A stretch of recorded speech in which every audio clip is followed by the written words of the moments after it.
Hello and welcome to Chaz's Cinema Corner, a spoiler-free look at the motion pictures. I'm talking talkies, I'm talking Tinseltown, and today I am talking Elvis. Now, before we get into Baz Luhrman's latest, let's knock out the three things you want to hear from every spoiler-free movie review. Number one, no, you do not have to have seen any other film in order to make sense of this one.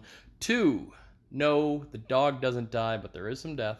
And three, no, there's no scene at the end of the credits, but the credits are very Baz Luhrman-y.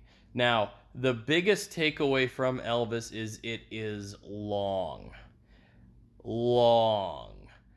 I went to a screening where there were no previews, and it still clocked in at over 2.5 hours. You get every stone unturned with The King here, but it is very, very long. So brace yourself and pace yourself with what you do before going to check this film out.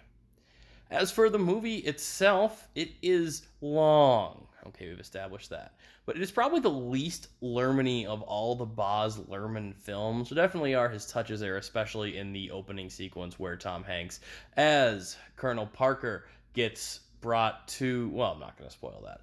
But it goes from looking very, very Bazzy to only Bazzy in segments, and a lot of it plays pretty straightforward as a linear music biopic, which, depending how much you like or dislike Baz Luhrmann, should give you an idea of what you are in for.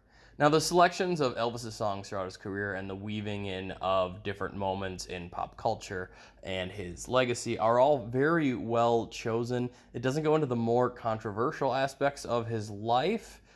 There is little to no discussion of his age discrepancy with his wife, as well as famously in a recent viral Ray Charles clip, allegations of not being an up-to-par performer with his black contemporaries. However, what the movie does get right is it captures everything as to what made Elvis a superstar. And you see that play out in long detail. You get an idea of who the person was at the beginning, middle, and end of his life, at his ascension and his fall, and it is very, very long. Honestly, if they wanted to break this into two separate movies where one is his rise and the second is the end of his life, then you would have two strong, well-together, informative, full, complete movies. As it is, the length is just such an albatross that it's hard to recommend the movie in its current form. Elvis is in cinemas today. I am Chaz Kangas for Chaz's Cinema Corner. I love popcorn, and I love you. Thank you. Thank you very much.